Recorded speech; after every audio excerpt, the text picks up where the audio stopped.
That's better. That's all. Good evening. Before we get the meeting started, was there anybody else that wanted to sign up to speak this evening? Thank you.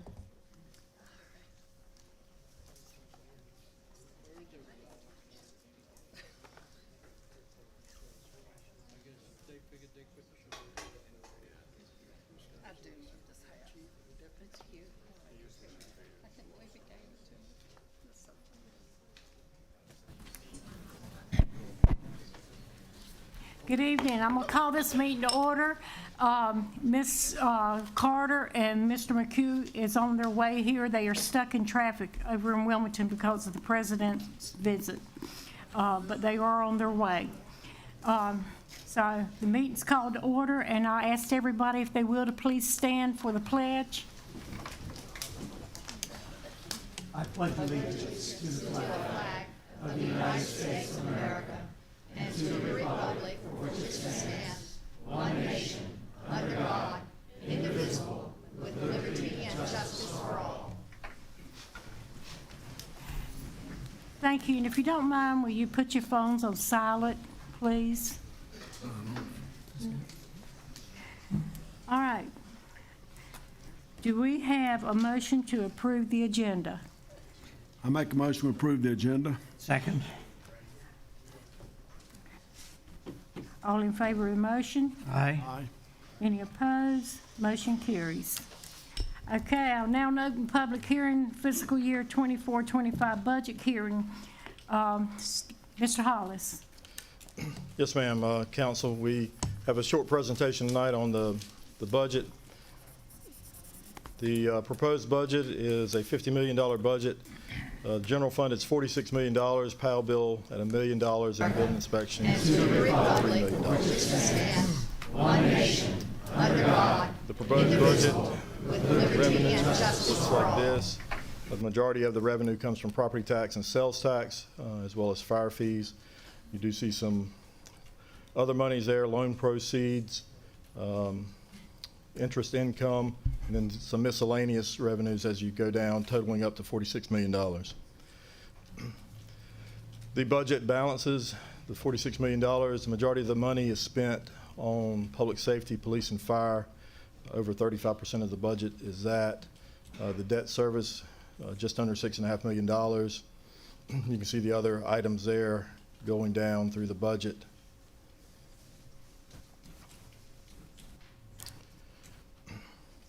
Some of the budget highlights. The budget is balanced with a 27-cent tax rate. It's 4 cents above the current tax rate. Highlight of the police department there, an addition of about $1 million, just under $1 million there. It would include the addition of 5 full-time sworn officers and their equipment needed for those, as well as a replacement of 4 vehicles. Fire department, just over $1.5 million increase in that budget. That includes the additional 2 firefighters and the purchase of a fire apparatus. Streets and roads projects, budget includes $4 million for that. $1 million of that will come from PAL bill funding, just under $1 million from municipal vehicle tax dollars, and the remainder from the general fund. Capital projects, $200,000 for property acquisition, a little money for both projects there on Baldwin Drive and Ocean Gate Plaza. New employees, in addition to the police and fire employees, there's a position for a deputy town clerk and a fleet and asset administrator. Debt service, you see those numbers there, includes the addition of the fire apparatus financing, Founders Park financing, and the town hall expansion.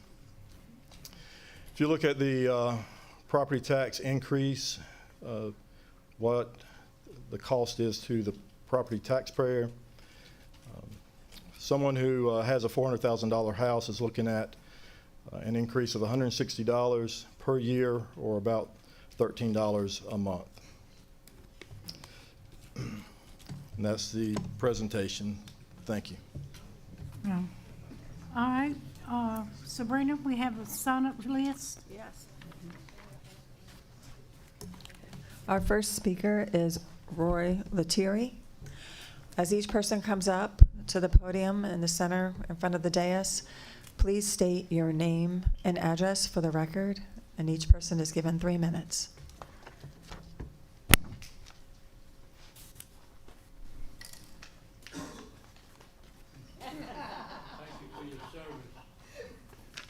Hey, Roy. Howdy. My name is Roy Lettieri. I live at 1102 Magenta Court in Magnolia Greens. Betty and I have lived there since March of 1999, so we've been here for a while. We have seen a great deal of growth. Today, there is so much growth, we ask ourselves, what happened to our little town with low taxes and friendly neighbors?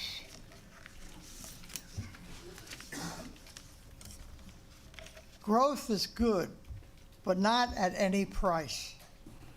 The town board has forgotten that. What happened? Who is the town board listening to? When I was on the planning board, the contractors were responsible for the infrastructure. Somewhere along the way, that was changed. It seems it's time to go back to basics. We need a new town board. I'm sorry, Brenda, but we need a new town board and a new town manager. Thank you.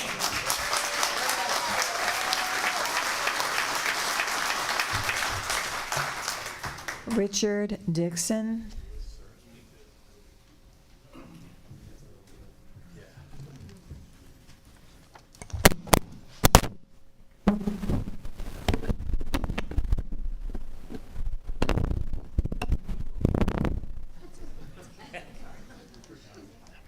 Hi, I'm Richard Dixon. I live at 125 Westover Drive.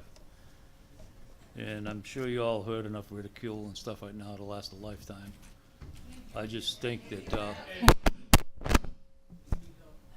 I believe you all heard enough ridicule and enough for all you to last a lifetime over what's been going on with our taxes and increase in the infrastructure and the increase of buildings and stuff. And I guess I'd just like to reiterate, I'd like to have any future buildings stopped for the time being till we catch up with the infrastructure that we have now to be repaired, refixed, or taken, because there's no bonds, it seems there's no bonds or anything put in place for these big developers to take responsibility for their roads and roads that are ruining or their existing roads.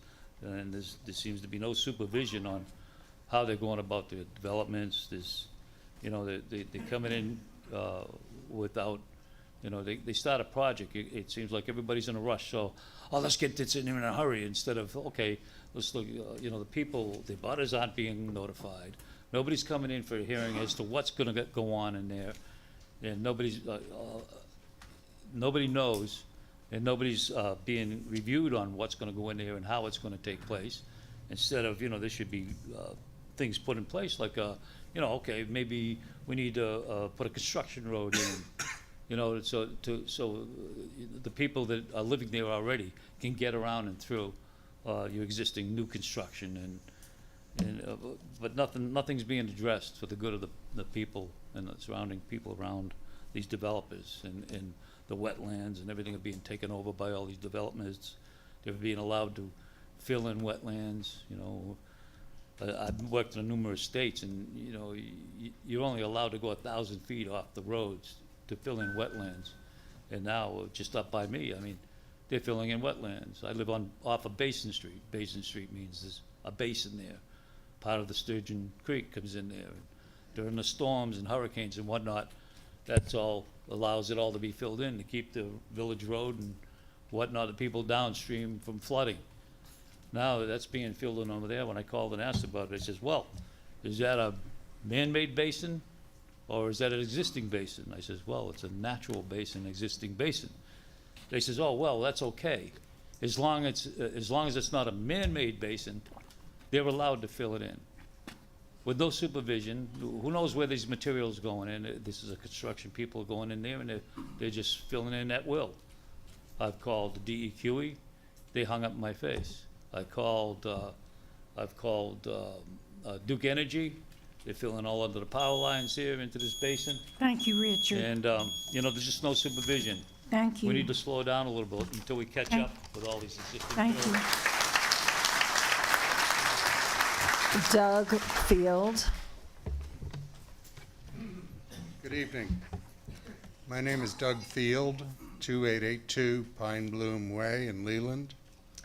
This is the first sentence of an article published this morning. The vision of retirement that many Americans hold dear, the promise of a peaceful, secure, and activity-filled post-work life seems increasingly unattainable. Here are some numbers for you. Fiscal year 22-23, $33 million. Fiscal year 23-24, so you say you reduced the tax rate, but that number was $42.8 million. That is a 30% increase in a single year. Fiscal year 24-25, $50 million, the supposed 17% increase, would be 52% in 2 years due to the miracle of compounding. I stand before you with 3 goals. 0 property tax increase, 0%. Not 70%, not 17%, 0%. Cancel the town hall renovation expansion project.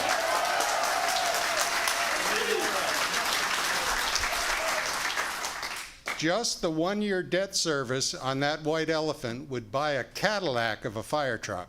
Yeah. Cut the bloated payroll and head count.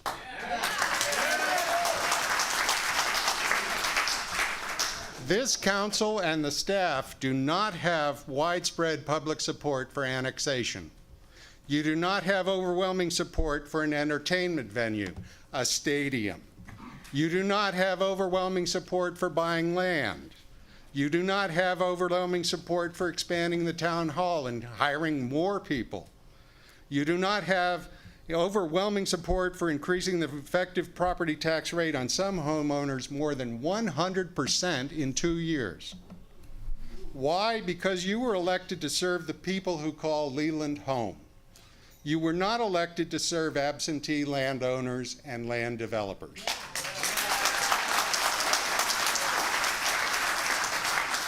You were not elected to serve people who might one day call Leland home, and they certainly did not vote for any of you. The priorities of those who live in Leland are first, affordability. Yeah. Can people stay in their homes? Property tax is a regressive tax. It falls hardest on those with the least. Yeah. Many of us can afford a property tax increase, but that's no reason to upend us and shake us until our pockets are empty. Yeah. The second is safety and security. All of us are proud of the police department Thank you, and the fire Doug. department. Thank you.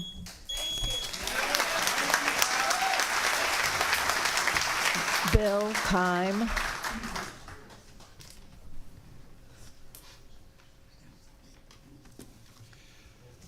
Madam Mayor and Town Council, you're lucky I worked in the garden for 4 hours. Your name and address first, honey. Pardon? Your name and address first. Your name and address, please.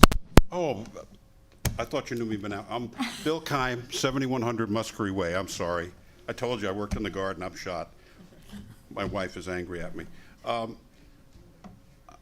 title of my short talk is going to be Just Say No. Maybe some of you remember. I think there's enough of you old enough to remember an ad campaign that featured Nancy Reagan. Just say no to drugs. Turns out my dad was the president of the ad council, and he hired Nina Harper-Steers Advertising to do that for the National Institute for Drug Abuse. So I'm honoring him with this talk tonight. I have a list of no's. Number 1, no new hiring. Number 2, no 401k incentive increases. Number 3, no salary increases. Number 4, no new vehicles. Number 5, no 55-foot tall buildings. This is in Queens, New York. We don't need them.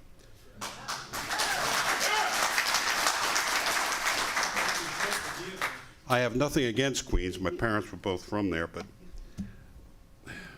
they left because of the tall buildings. Just kidding. Number 6, no $2 million fire truck. Number 7, no more land purchases. Number 8, no more annexations. Number 9, no $20 million town hall extension.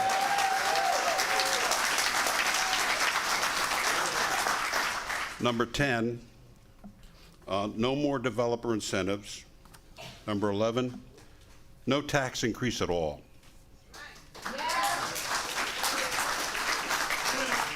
And my favorite, number 12, no baseball stadium ever. And last, yes, just say no. Thank you, Bill. Marilyn O'Brien.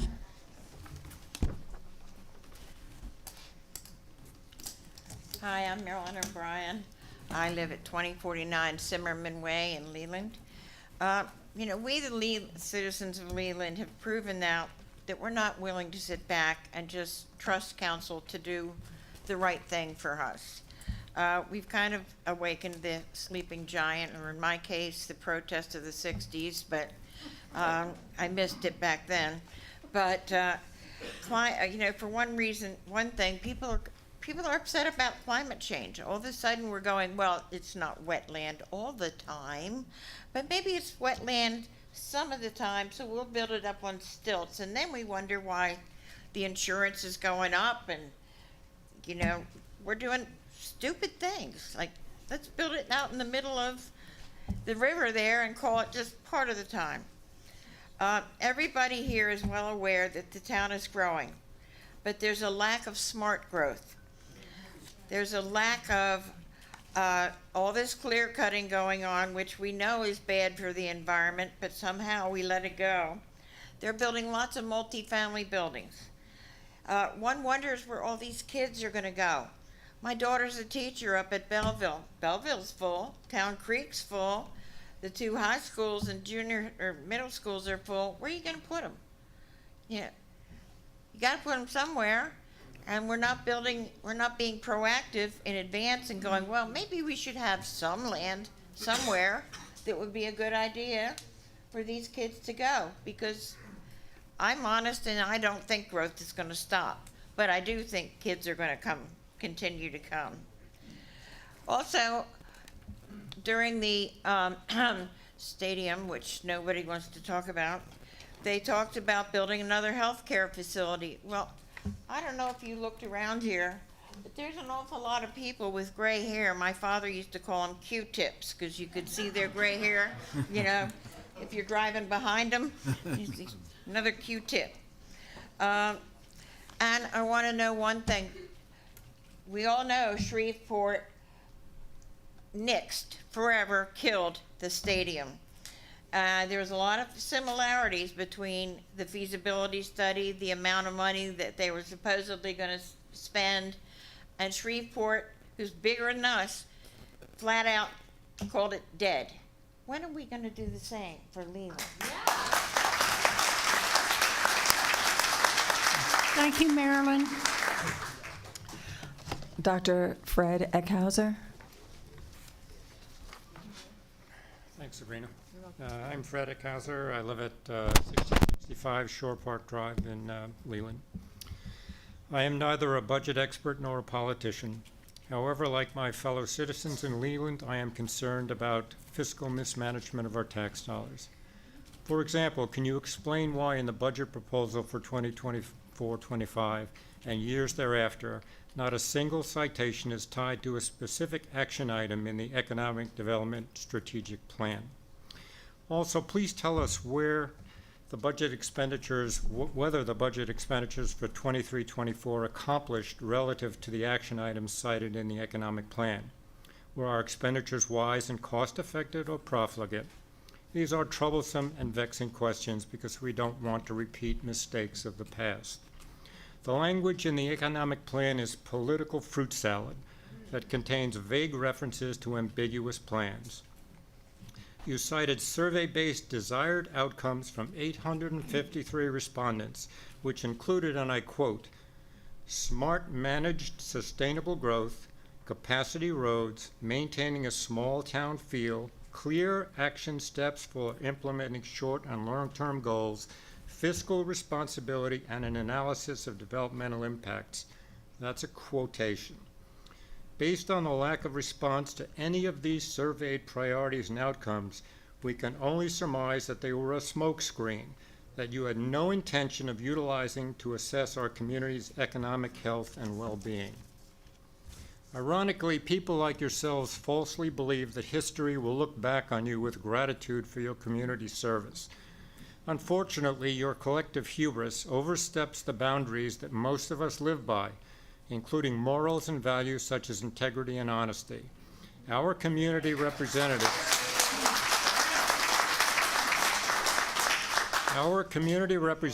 have presented the council with realistic expectations to ground conversation and remove the discussion from a you versus them tit-for-tat scenario.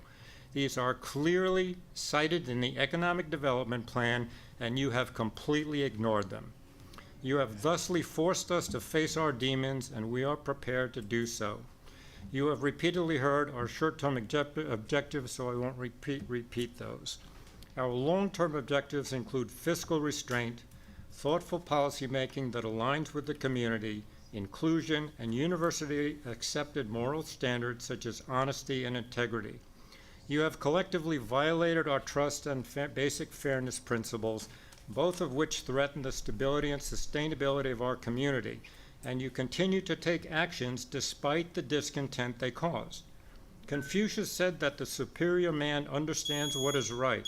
Thank you, Dr. Fred. Thank you. We have to be fair to everybody. Just give me, Thank you. let me finish my No, sentence. thank you. Thank you. I'm going to finish my sentence. Thank you, sir. I'm going to finish my sentence.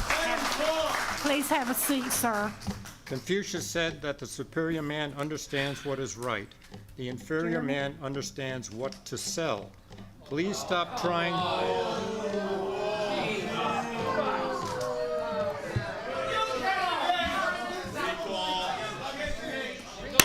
Sir, you are out of order. Beth Martin. Well, we're being fair to everybody, giving everybody 3 minutes. Say what you want. 3 minutes is what everybody gets. Miss Martin? Hi, I'm Beth Martin. I live at 511 Hartwood Drive in Winnebago. I've been looking at the budget in great detail, and the line item came across me. I have great questions about and need clarification, and I think my friends will too. It's the travel, meeting, school, and dues line item. Every single department has one. Every single department gets money for it. I don't know what it's for. I don't know. Does every department go on trips to meetings, and do they go to school and pay dues? Do we pay professional dues for everybody? I don't know. Never in my 20 years as a nurse practitioner at a university did anyone pay my dues or pay for my travel to a conference unless I was presenting a paper. The IT department got $43.50. Next year they're getting $10,000. The Parks and Recreation Department last year got $9,985. Next year, they're getting $8,945. The Fleet Department got $6,305. This year, they're getting $5,000. The Streets and Grounds Department got $12,000. Next year, they're getting $13,825. The Planning Department got $26,000. Next year, they're getting $31,000. The building inspectors got $45,000. Next year, they're getting $63,000. This year, we spent $258,350. Next year, it's $308,440. And I think the governing body, which is you, I think, maybe I'm wrong, gets 83,000. You've already spent 60,000, so I don't know what that is. Maybe you can tell us. And the administration gets 46,000 next year. So I need some clarification about that, and I think my friends want some too. Thank you, Beth. Bill Leaderhouse.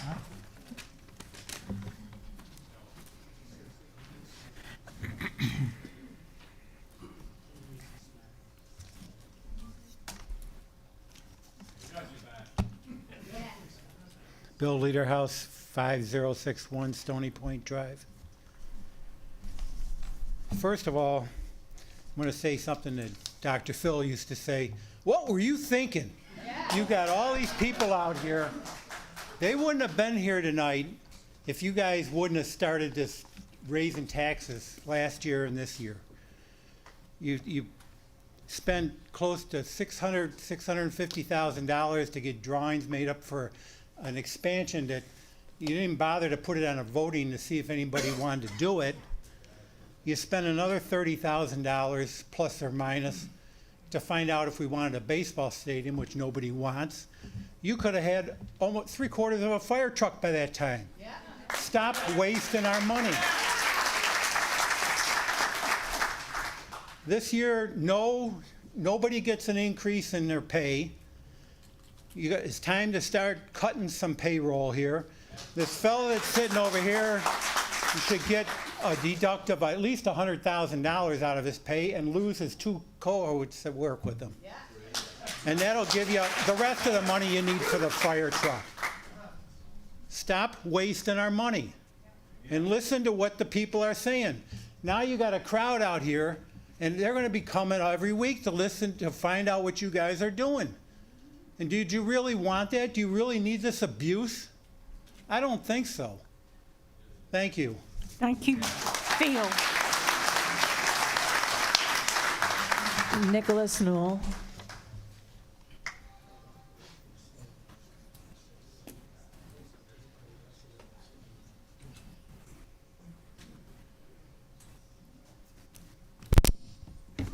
Sorry, I'm tall.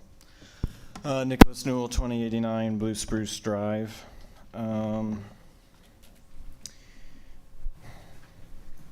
So I was looking at the revised budget. Obviously, it's nice that it's not 70% anymore, but there's still like just a lot of extras. And, you know, as somebody who has looked into this at great detail, had a lot of conversations with a lot of you, maybe some of this information is out there and I just haven't seen it, but I just still have a lot of questions. And I feel like if I have questions, the people behind me probably have questions. So like IT is going up by $1.3 million. And maybe that is justified. I'm not here to tell you it's not, but I haven't seen any information on the website that goes into detail about IT to help explain to me why an extra $1.3 million is necessary. Then I wonder about, it seems like the council doesn't really want to raise the taxes, but you feel like there's no choice but to raise taxes based off services that are needed.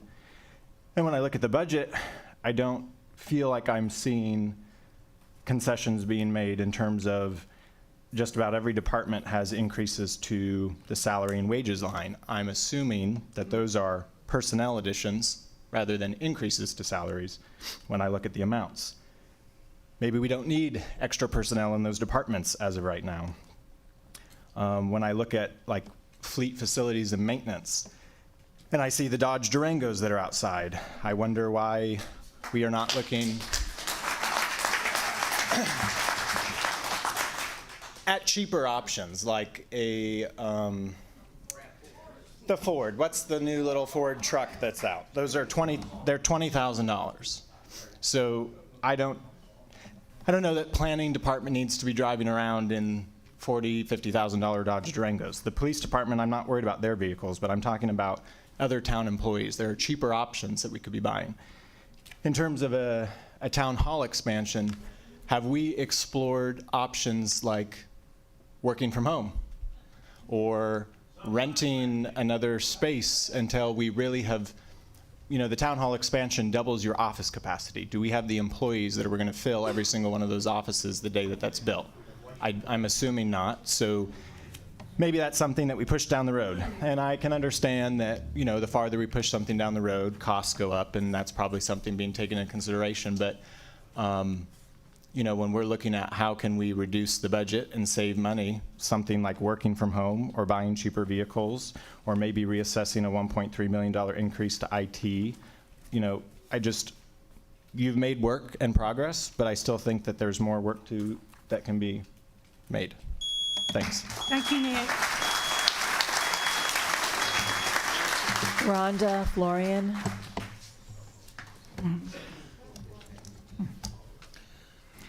Rhonda Florian, 2167 Talmadge Drive. Tonight I'm going to tell you a tale of two palaces.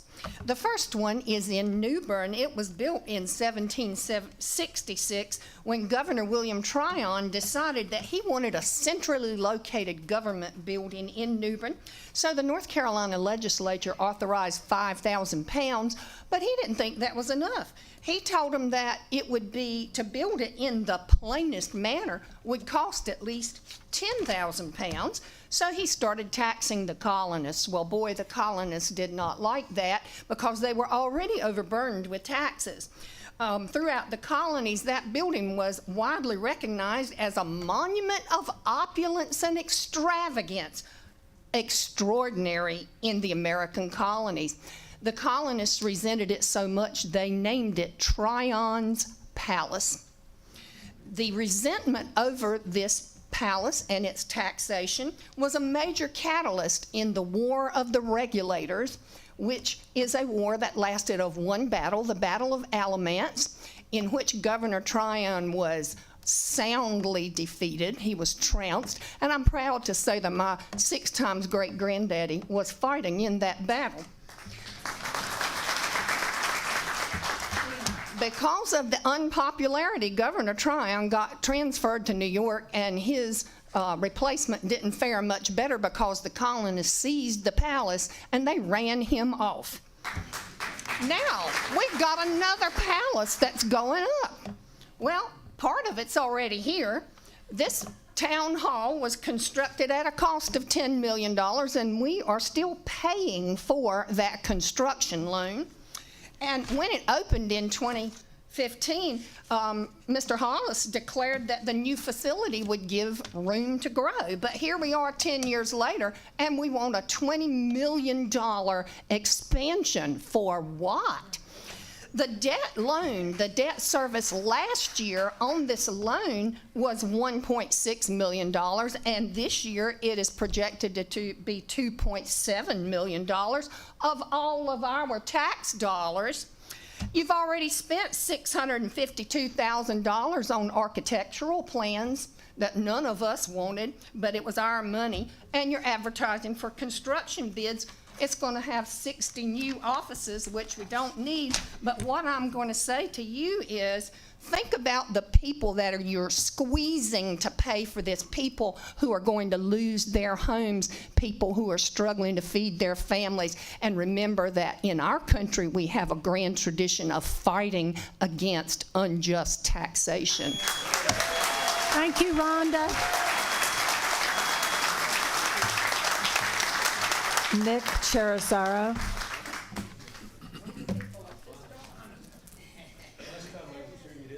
You're gonna like me even less tonight.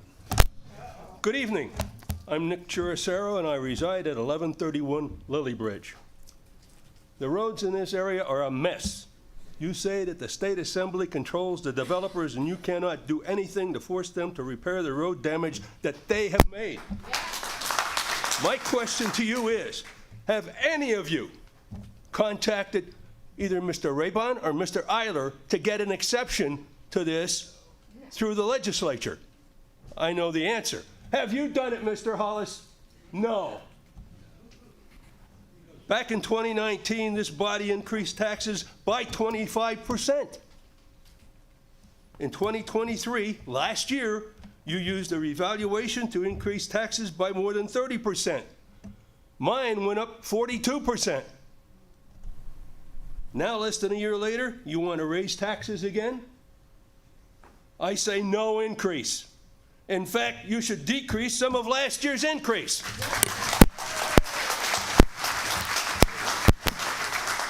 If you folks don't know how to do your job, get out. And let someone in who can do the job. If you don't change or leave, there are some things that can remedy the situation. One is recall. Mr. Raybon and Mr. Eiler have already been contacted to make that exception for Leland. Another one is we can attack your surety bonds. I'm sure if we do it high enough, it'll have to come out of your personal finances. Think about what you're doing. You're hurting a lot of people that can't afford it. Thank you. Thank you, Mr. Nick. Stanley Okimura.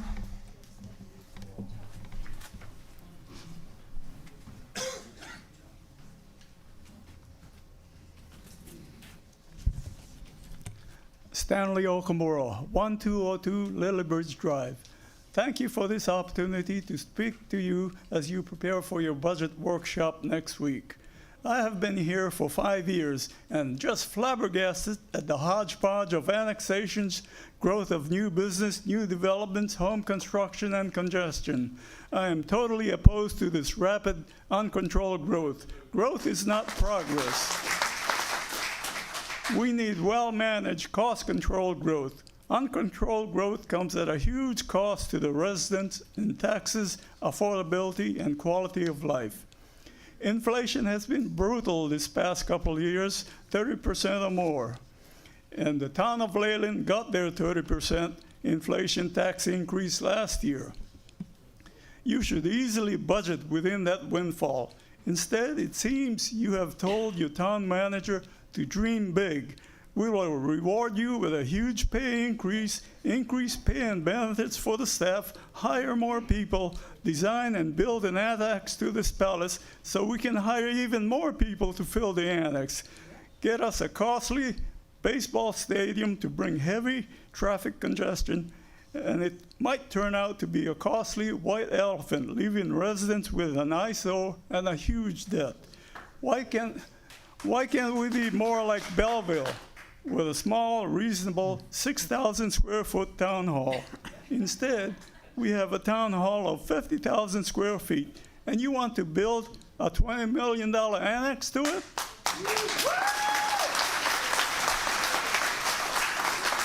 As of April 20, 2024, the average annual pay for a town manager in North Carolina was $100,000 a year.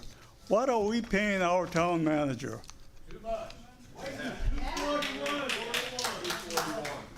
Are we paying him to dream big? It's causing residents a nightmare.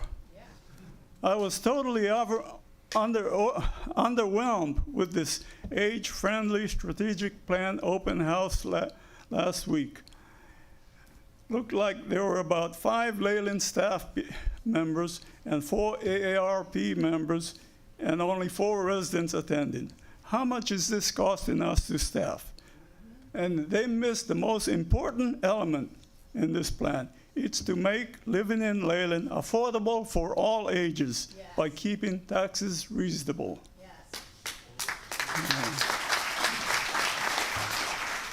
You have a fiduciary responsibility to your constituents, not to developers, realtors, or big business. Please listen to the residents and respond to the will of the people. If you are in doubt about how strongly... Thank you, sir.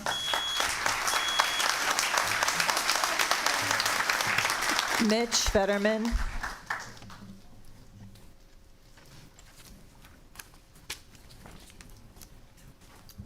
Hi, Mitch Fetterman, 2933 Pine Bloom Way, and that's right here in Leland.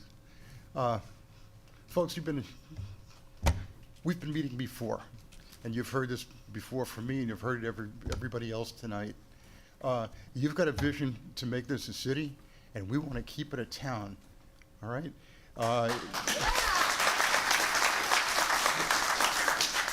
You gave us a budget proposal that was highly inflated with areas that you knew you were going to cut out. You went from 70%, which was totally unreasonable, to 17%, which you thought we'd take and walk away. It's got to be 0. Yes. And I'll tell you why. That supports your vision for this town to make it a city. We've got a staff here, administration, 15 people, all right, making $100,000 a year plus. We've got a town manager making 240 plus this year, and he's looking for a raise, all right? We don't need it, we don't deserve it. This is really bloated management, all right? If we stay, before I get to where we are, if we stay here, the idea of a $20 million annex for this town, all right, is crazy. We've got 33,000 people. We've got 110 employees here. We've got 110 cars, all right? There can be some pooling, all right? Not everybody needs a car. There can be some pooling, not police, not necessarily fire, but out of administration and public services other than fire and police. There's a way of pooling cars. Not everybody needs to take a car home if they've got an office job. All right? That's crazy. You guys are doing something that we don't need and we don't want. And it's wasting our money. Now, if it doesn't go down to 0% increase this year, you're coming up for re-election. I don't think you're going to make it. Those people that are not up for re-election, all right, there's a recall petition already going around. This is not what we the people want. I don't know how many different ways you have to hear it. But if you don't listen to the people and serve the community that you're supposed to be serving, we'll get rid of you. And you've heard that before. All right? Brenda, I love you, and you know that we've had private conversations about this. I know that you voted against most of this stuff, but you're hanging around with a group of people that, I'm sorry, it all goes out together. I wouldn't like that personally, but that's the way it is. Thank you, Mayor.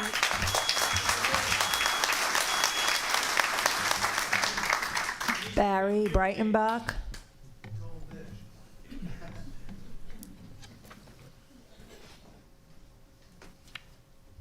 My name is Barry Breitenbach. I live in 1130 Evangeline Drive in Brunswick Forest.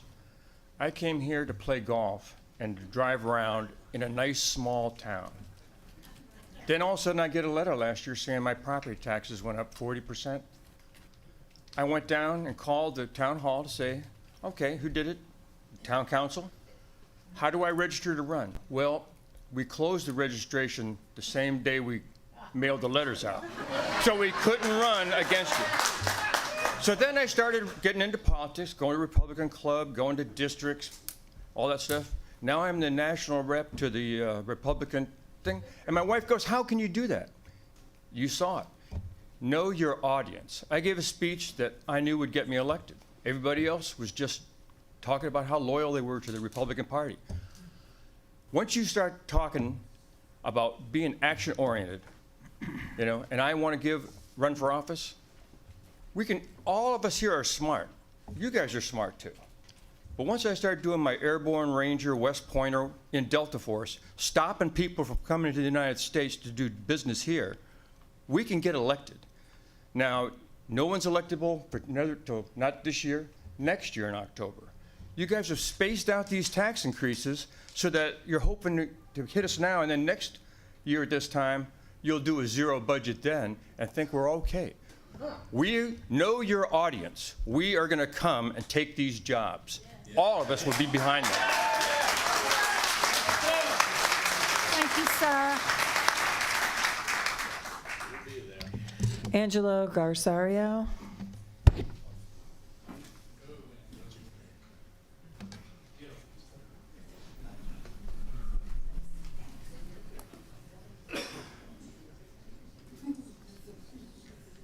My name's Angelo Garagio. I live at 8737 Bremen Lane. I'm not going to bore you with the same stuff everybody else bored you with. We've all heard it. We all know what's going on. okay? It seems that our town council is taking cue from our federal government with their overreach and their high salaries, and we're not gonna stand for it. It's our money. You work for us. We don't listen to you, you listen to us. And I hope you're listening today, because we're all speaking very loudly. I wanna bring up an issue that nobody's brought up. This town, this small, beautiful town, has a major drug problem. And I don't think there's a person in this room that doesn't have a friend, a family member, a neighbor, or somebody who's overdosed. And we have it going on in this town. And because of the politics and the optics, we used to have a drug task force. Why don't we anymore? We have a port right across the river. You think we don't have a drug problem? You're out of your minds. You want more money for our police force? Fine. Fine. Train our police officers. Give us more narcotics officers. I have 8 officers show up to a noise ordinance call. Take 4 of them, teach them to be narcotics officers, and let's stop our residents from dying. How about that? There's something for you that nobody's speaking about. I had a neighbor die 2 years ago. My next thing, you annexed me into the city limits 2 years ago and have given me absolutely nothing except a higher debt. Period. You've given me nothing. You want a new fire truck? How about some fire hydrants? The nearest fire hydrant to my house is more than a quarter mile away. How are you going to put my house out if it goes on fire? That's what I want to know. These are important issues. You're raising our taxes. You're annexing people into your city limits. I don't want to be in your city limits. You've given me nothing. Nothing. I live on a dirt road. I've been hearing for 5 years I'm on the list. I've yet to see the list. Last year, you spent money to send a surveyor out to survey it. I was told I'm scheduled in 2024. Well, now I'm being told you don't have the money. Well, if you scheduled me, you had the money. You wouldn't have scheduled me if you didn't have the money. Where's the money? Where is the money? Where is the money? Why do we have people sitting here that are making more money than our governor? Why is our town manager, who's managing a town of 22,000 people, making more than our governor, who governs the whole state? Do you not see the ridiculousness here? Do you not listen to us? We the people. You know? You know, our fearless leader is in Wilmington, and we can chant, "Let's go, Brandon." We can start chanting, "Let's go, Brenda." Let's go, Brenda. Leland Evans. Don't hurt my feelings. Leland Evans.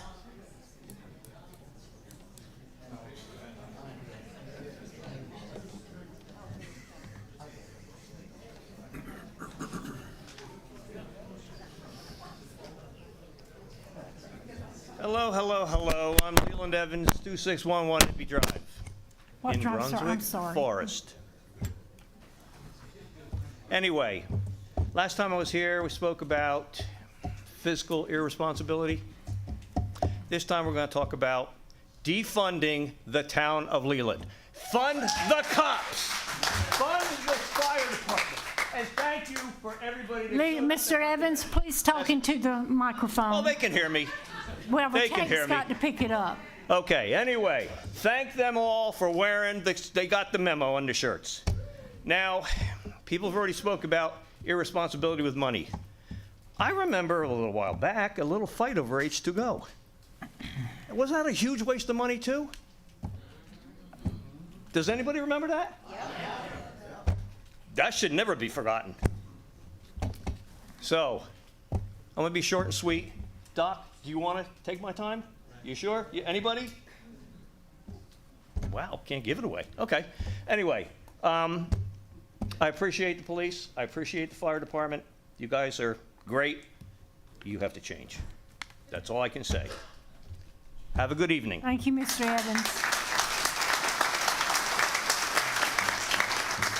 Elaine Warren.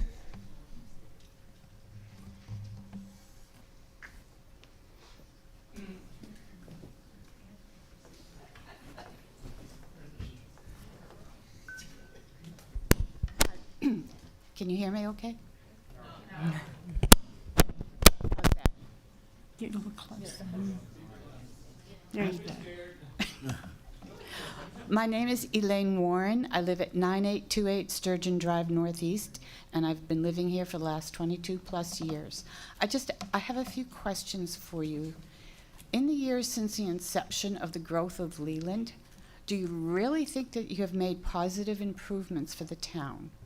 Yes, there are many new homes and businesses, but the way they've been placed leaves a lot to be desired. Why are the builders allowed to build lovely homes on top of each other? Where is the space and the privacy for all residents? Who is responsible for the overcrowding? Do you really think Highway 17 is attractive? Who plans these things? Clear cut, then plunk down any old business anywhere? How many fast food restaurants, gas stations, car washes, supermarkets, etc. are needed? Where are some healthy food choices or clothing stores? Do you think everyone really wants to go shopping in Walmart? If you really want to make Leland attractive, encourage the owners on either side of Village Road to upgrade. Both sides could be improved, and then there'd be a real town center, not an eyesore. I really believe any person involved in real estate should never hold public office. To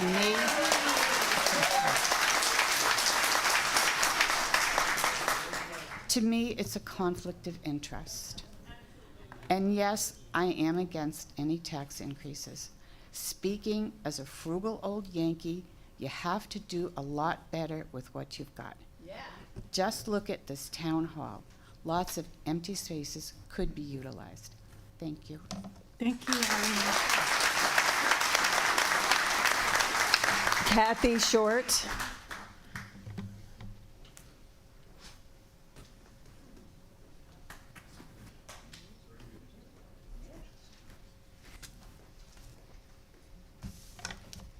Good evening.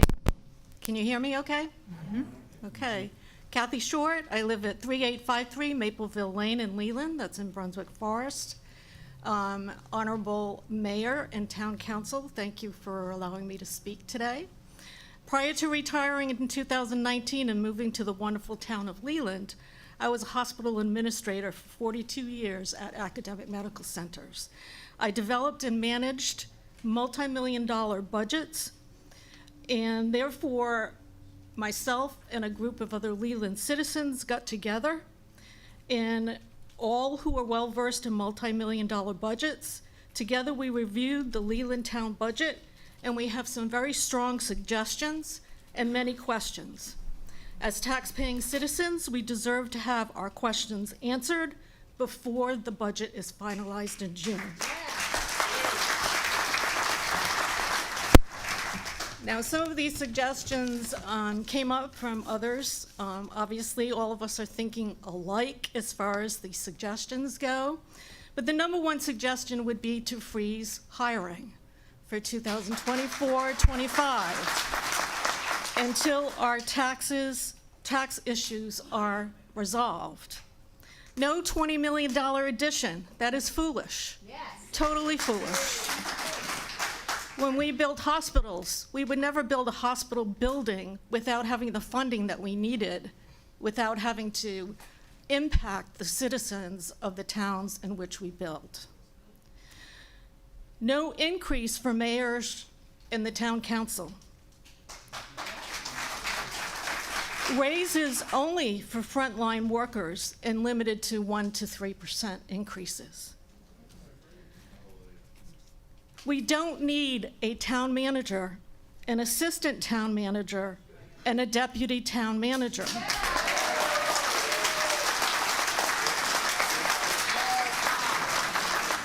Do we really need a planning supervisor when there's a planning director? Do we need a recreation manager or all of the recreation supervisors? Can we eliminate one manager position from the maintenance department? Do we need a director and an assistant director of finance? Why do we need 110 fleet vehicles. And as the young man mentioned, why are we not buying less expensive vehicles?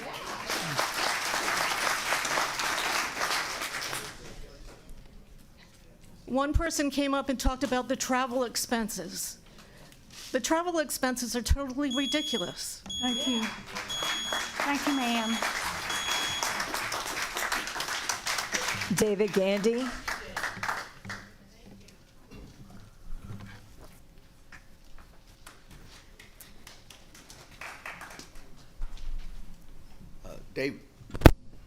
David Gandy, 7,000 Spalding Drive. All during this meeting today, the folks behind me have put out a lot of facts, and they've actually spent a lot of time looking at this information. I don't want to be condescending, but probably they spent more time than our council member has on this budget. I'm not being condescending about it. These folks have spent a lot of time. And you know, I spoke here, I think it was 3 or 4 weeks ago when we had the meeting, and that was when they had a lot of presentations, and we had to sit here really for quite a while. That was, honestly, that was very, very disrespectful from you guys. But one thing that I mentioned at the time is you guys have failed. You guys have really failed, and you've continued this. We should not have this divide between the citizens and council. And yet you guys have created this divide. It's like you don't want to really hear what we have to say. Okay? Now, I will bring up a couple of things. I wasn't going to bring up the facts, but some things were just alluded to. I know we were talking about doing some road construction up by the pickleball court. And I believe Jeff Arp's developing some land out there. I don't know if it's Jeff, but it's a developer. That road is torn up because of his activity there. It's not an impact fee. He destroyed the road. He also destroyed the road, or the contractors have destroyed the road. When you go into Brunswick Forest and you head towards the water tower, you go across the tracks there, it looks like a slalom course. I haven't seen the city come in and make the developer fix that, and that's been there for quite a while. Okay, so here we're having the tail wag the dog. You know, you're allowing, I believe contractors have a lot more influence before council than what the citizens do. And we are the ones paying the tab. Now I'm saying this, you've heard this a lot. Now we are developing out. You know, there's a lot of development going on. Brunswick Forest has been growing, and other communities also. But you know, it seems like all the time we have these, you're allowing the developers to burn. Most of the people in Brunswick Forest are older. They're probably over the age of 60. A lot of them have health concerns. These contractors, if they can clear cut, we can't stop that. But you can make them get rid of that stuff properly. They can cut those things up into logs, bring in shredding machines, shred all that stuff, haul it off site, instead of sitting there burning it for days and days and days. We're really getting tired of it. Okay, now I'm going to end up, I've only got 21 seconds, but here's really what I think you should do. You know, they say pride comes before the fall. Some of you really need to decide if this is what you want to do. Do you want to be leaders in our community? Because if you can't listen to the people, you're not the leaders that we want. And truthfully, I think you really should respect yourselves, and that each of you should resign. Thank you, David.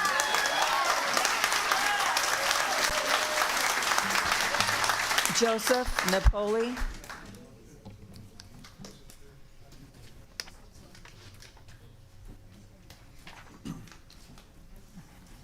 Joseph Napoli, 1767 Fox Trace Circle. I don't have much to say except the public hearing policy is, to me, condescending. You're not emperors.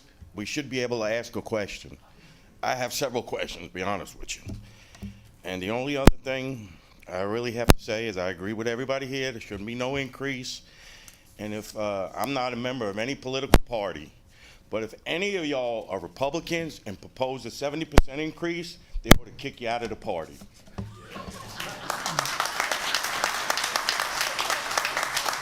Thank you, Joseph. Tom Brandt.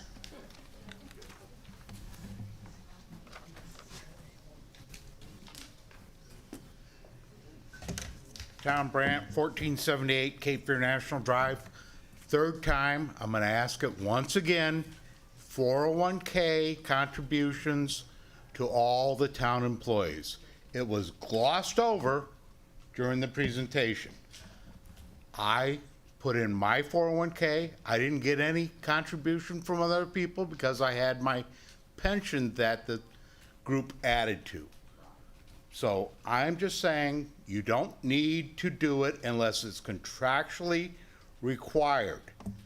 Therefore, I don't feel it should be coming out of my pocket because it's a nice idea. Somebody's words directly in front of me. That's the third time. Please listen to me once again.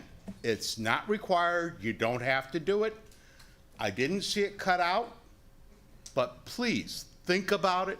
If it's not cut out, I'm going to come back and I'm going to be in front of these people and maybe just say, I'm going to run for town council next time. So give that some thought.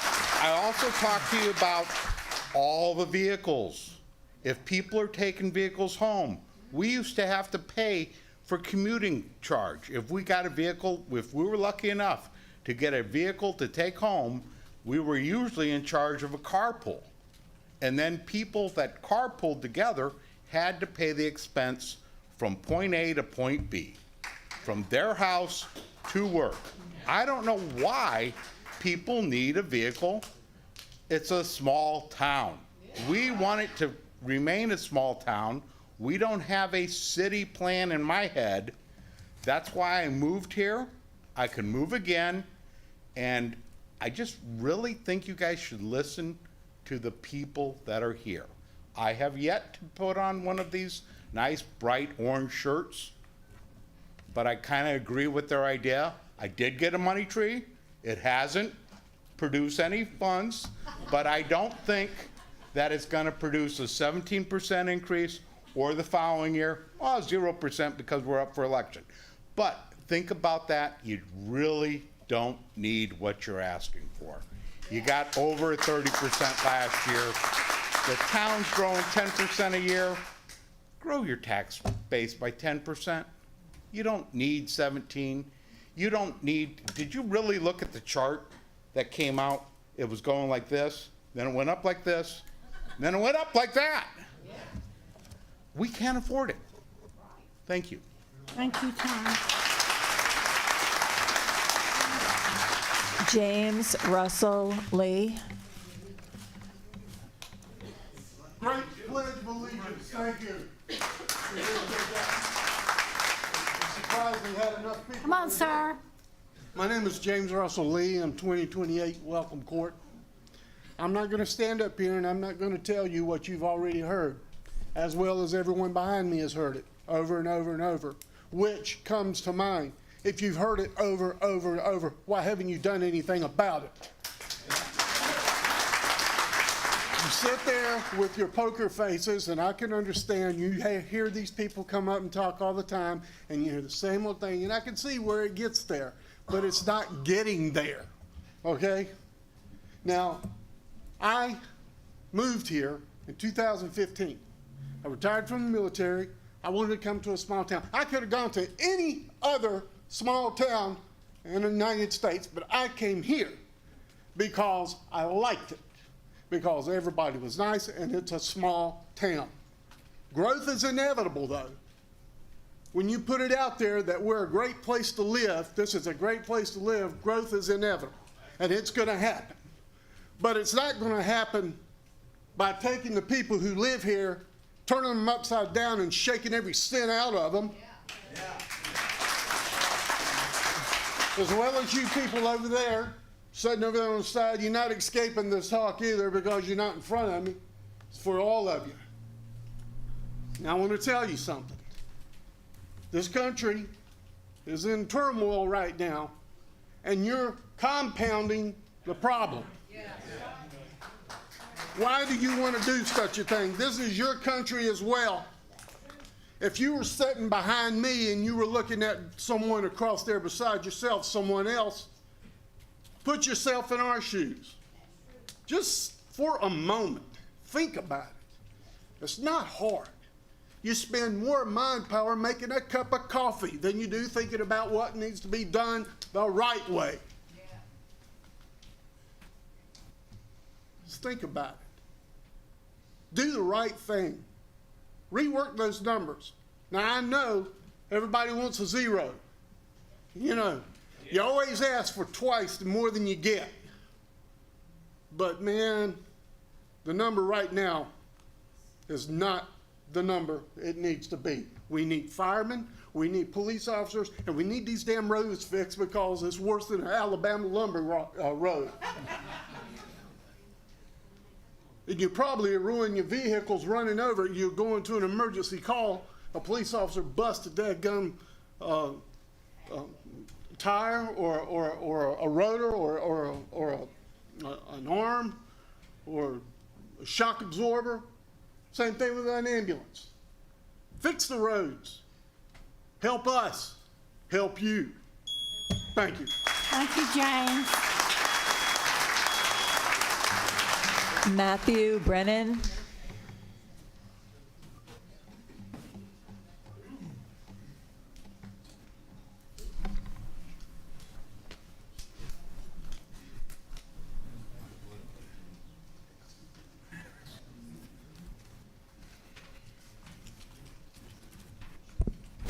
Matthew Brennan, 5258 Barcroft Lake Drive.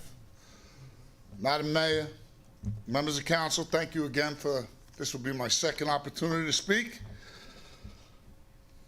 There's a saying goes back, many of us would know it, don't wake the sleeping dragon. Everybody here is breathing fire. You woke them, they're speaking. I know you can hear them, but are you listening? This is being recorded. I really hope that as responsible members of our council, even the members of the staff, that you play this again in the office when you go home and have a cup of tea. Listen to what these people are saying. Listen to what I'm saying. A lot of it's being repetitive. That's because it's very important to us. We would imagine it's important to you. I don't take what you do for granted. It's a thankless job, no matter what they pay you. Mr. Hollis, everybody questions his salary. Another thankless job, but he's compensated for it. All these things, you put yourselves in these positions to represent us. We need you to represent us, not tell us what you're going to do. Speak to us. Get the needs of the people. To that point, there's a lot going on. This community is booming. It's going to grow. It's going to continue to grow. Maybe faster than some would like. The infrastructure needs to grow. The police and fire undoubtedly has to grow. That's where you come in. That's where your staff comes in. It's a lot to take on for somebody who has not experienced this type of growth. You don't just put on a hat one day and say, I can handle it. Doesn't have to be that way. You have untapped resources in this community. A lot of retirees that came from all over the states. You have fire experts. You have police experts, financial experts, Fortune 500 people who know how to manage billion-dollar budgets that would be willing to help out, give you their input. It goes down the line. Public Works, you talk road, everybody says fire department, police, roads, big issues here. Public Works is a huge thing. We talked about that 20-year plan.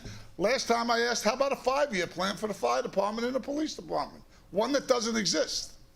These $1.25 million fire trucks. All those things. Again, I hope you go back and listen to what I'm saying in the tape recording. Form a task force. Invite some people to come in, sit down. They don't have to be paid.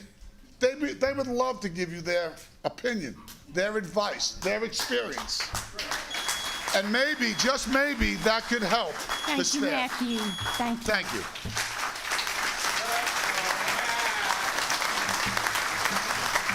Shonda Blake. Shonda Blake.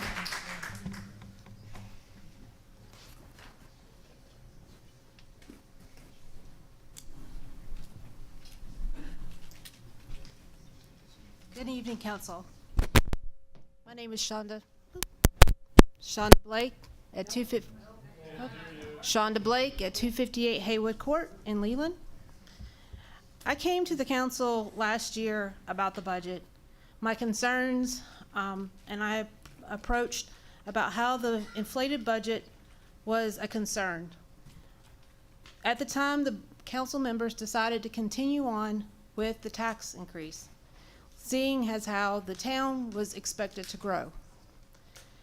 Many of the people here today did not show up, but they're here now. We're here to ask the council, as a representation of the people, to hear us, to stand there for us.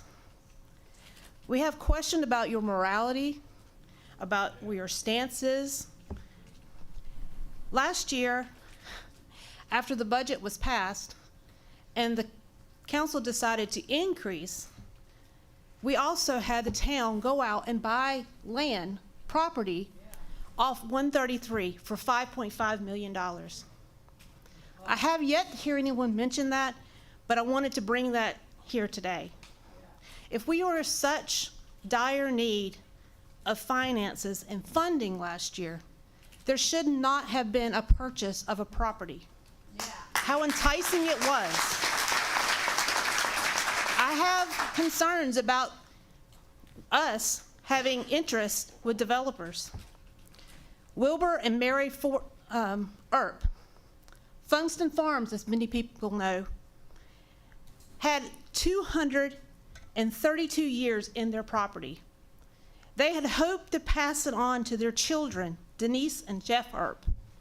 Denise and Jeff wanted to do their father's will, but their father's will was to continue on using the farm, that's what it was, a farm. We can't help what has been done with the overuse of the population of the land that was passed over. Jeff Earp has been a sore spot for many people.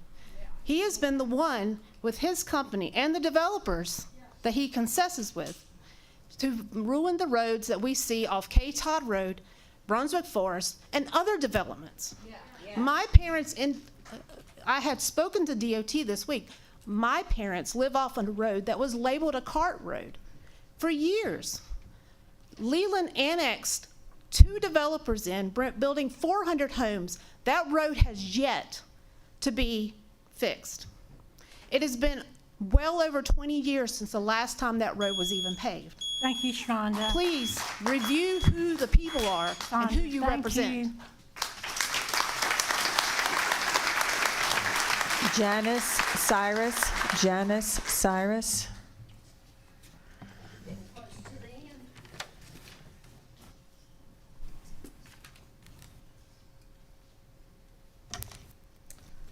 Cyrus, 114 Hillshire Drive, Winnebago, North Carolina. When I leave out from my house in Mallory Creek, I go on Mallory Creek Drive.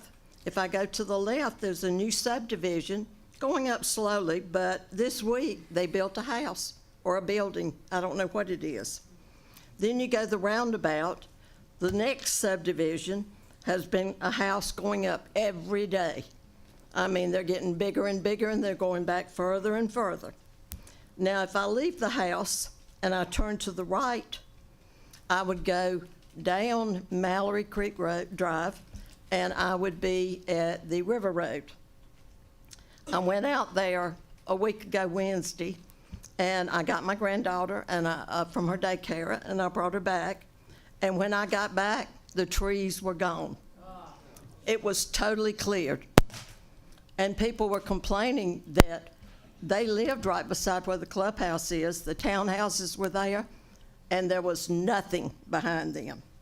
Now, the people that were going in would go in off River Road, but they would come out through Mallory Creek Road or Drive with their trees that they had cut down, with their equipment, whatever they were doing. It was coming and going all the time. So now they have got all the trees gone. They are pushing things up, and they're getting ready to burn. You can see it just as soon as you ride by, and I know that's what they're doing. So we're going to have the smoke, we're going to have the burning, and it's coming. And if I know it's there, obviously Leland should know it's there. So when I go out, I see the tacky little sign that's been put up that says Leland city limits, and that's gone up at every road that you come into, evidently bragging on the fact that it's Leland city limits.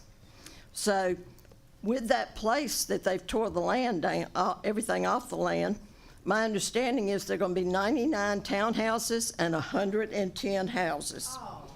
That adds 298 more places, and it also has that probably 400 cars coming out, going down River Road again. Now, I will mention one more thing since I only have 27 seconds, and you're going to ring that bell like you do for the 3 minutes. There's a town in North Carolina, it's called Franklinton, and years back, their teenagers called it Funky Town, because that's one of the songs that was out. Well, Franklinton took it and loved it. Leland is going to be La La Land, because you're living a dream. Thank you. Thank you. Ms. Janice. John Gale.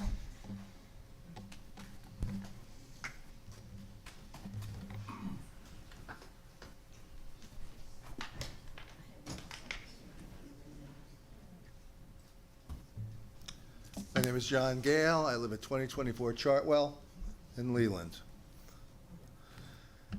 I'm basically going to say what everybody's heard, but I almost was on the floor rolling. I honestly was when I'm starting to hear what I'm hearing and seeing the numbers that I'm seeing and hearing about.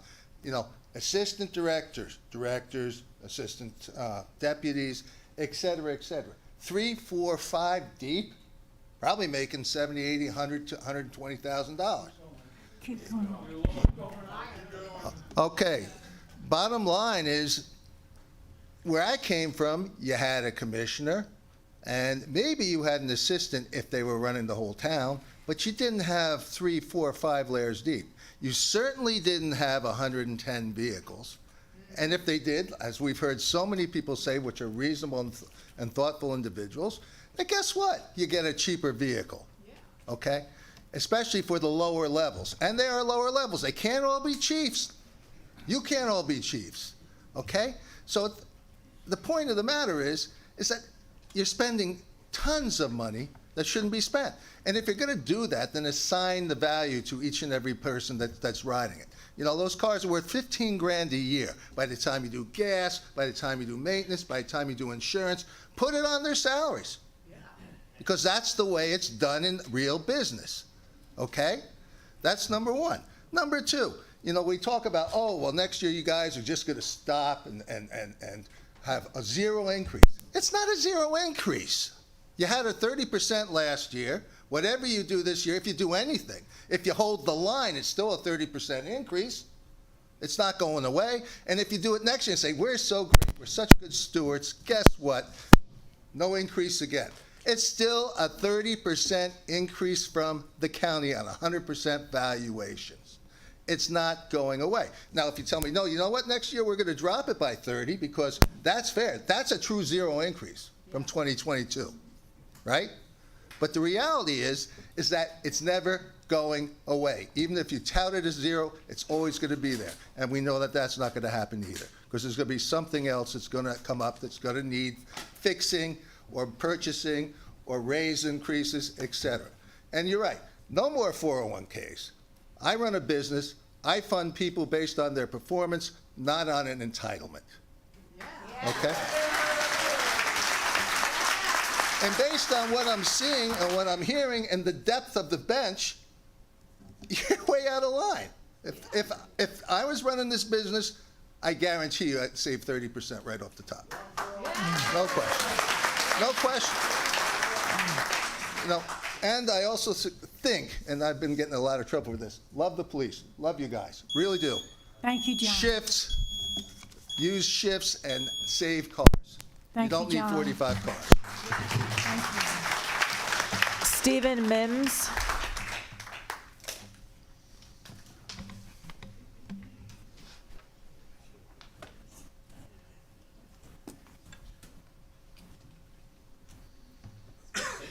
Good evening. I'm Stephen Mims. I live at 2140 Villamar Drive.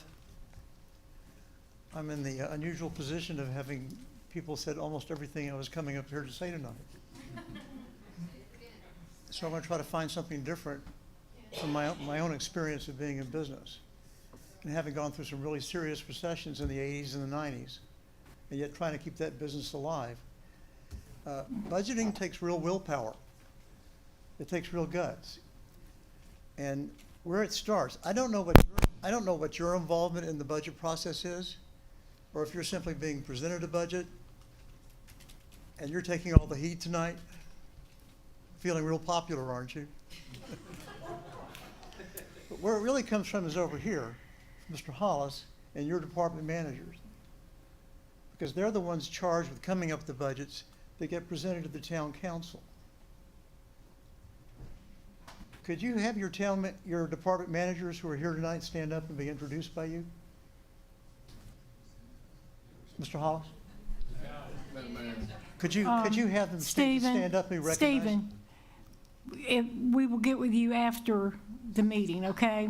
We follow Robert's Rules of Order here, and we don't interact during public comment. Okay. So give him a little bit more time, but go ahead and finish. The point I want to make is that it's going to start with your department managers, and if they're charged with, say, achieving a maximum 3% increase in budget and nothing more, and that's their job to do that, then it can happen. But it takes a tremendous amount of willpower on your part to make that happen. And that's how it can work. Thank you, Stephen. Kathy Tierney.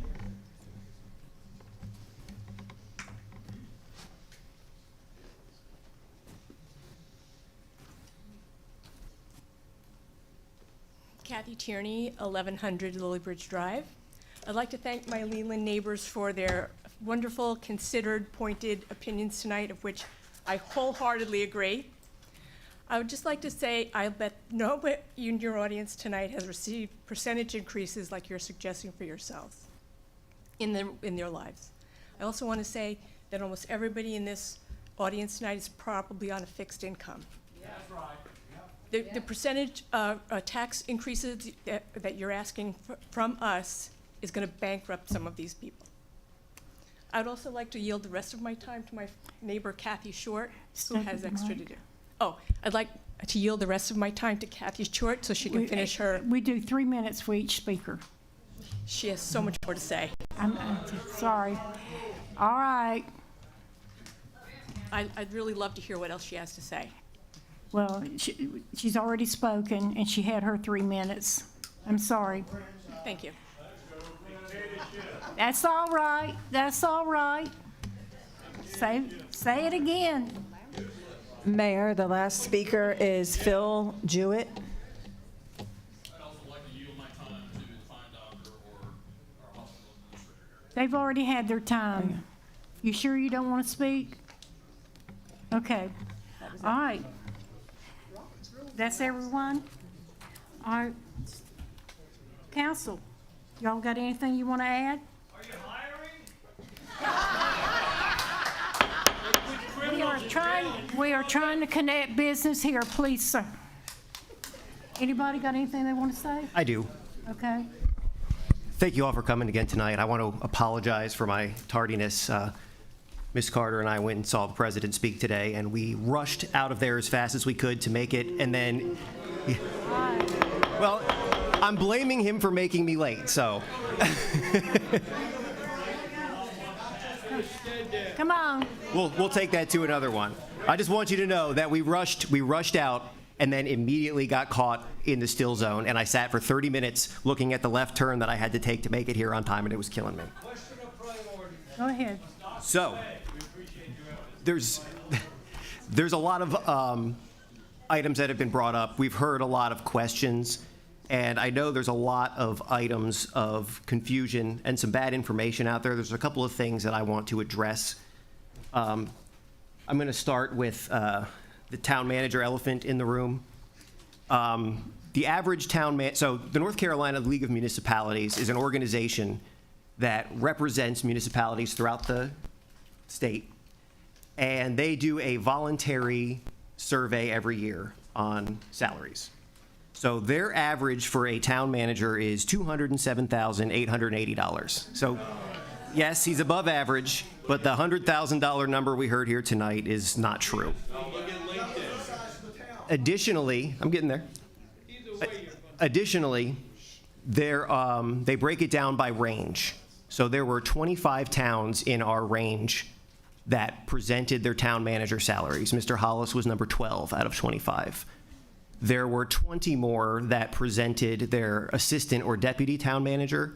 Leland was ranked 18th out of 20. Of those towns, 7 of them had 2, and 2 more had 3. So the idea that having a deputy and an assistant town manager is somehow unusual in the state of North Carolina is not true. Go ahead, Bill. Look at LinkedIn salary. Come on, let him finish. Couple of other items. I want to get onto the vehicles here. So the town owns 108 vehicles. The town owns 108 vehicles. 55 of them are for police. 8 are for the fire department. Public safety are the only staff members who have take-home vehicles. Only police, only firefighters. 17 of those vehicles, the Dodge Durangos, are purchased by, maintained, fueled, and used by the Building Inspections Department. That operates as an enterprise fund. It operates entirely on the fees charged for building inspections and permits. It does not cost the taxpayers a dime. Why were there only 38 in the parking lot on Sunday? The Leland Police Department is overstaffed in comparison to other sized municipalities. That's another one we've heard a lot. The town of Garner, with a population of 31,684, has 78 police officers. Goldsboro, with a population of 33,657, has 108. Thomasville, with 27,130, has 68.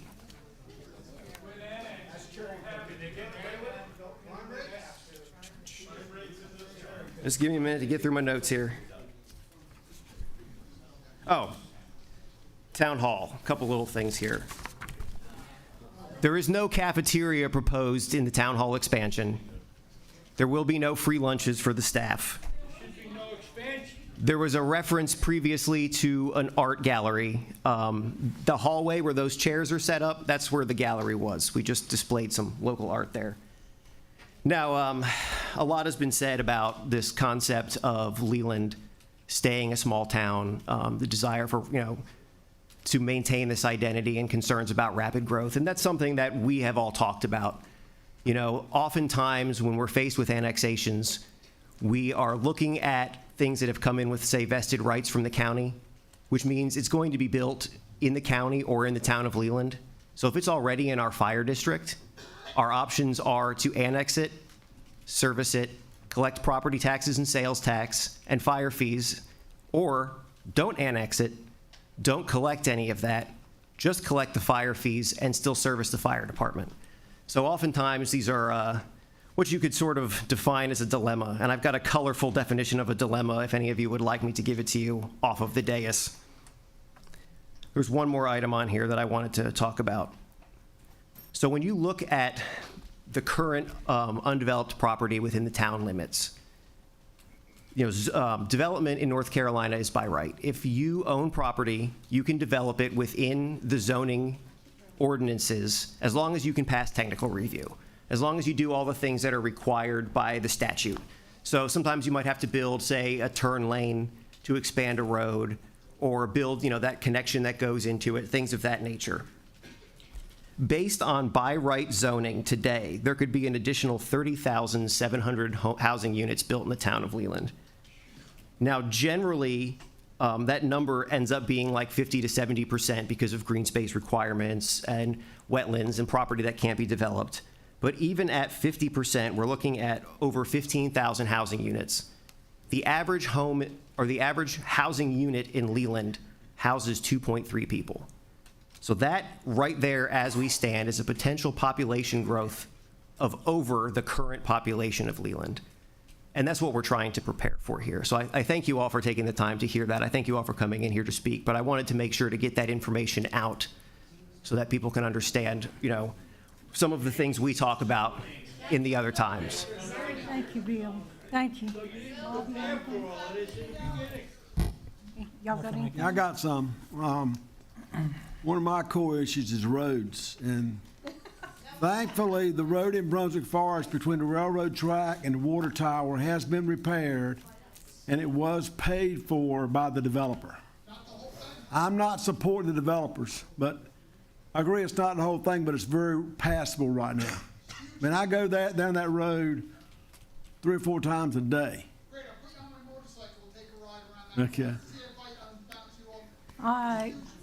But Richard? I think we all feel like roads is a very important thing for present and the future. Is that it?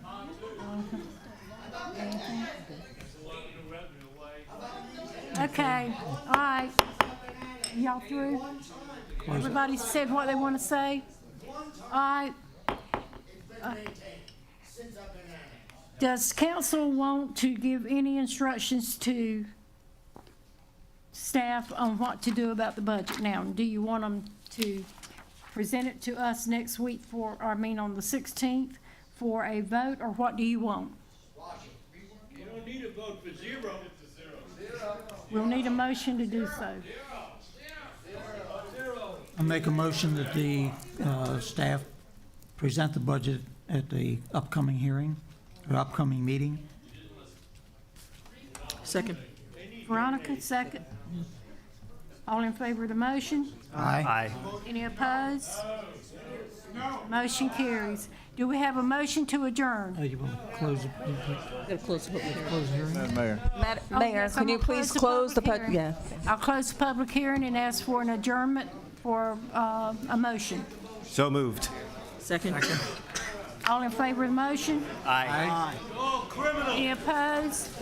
Motion carries.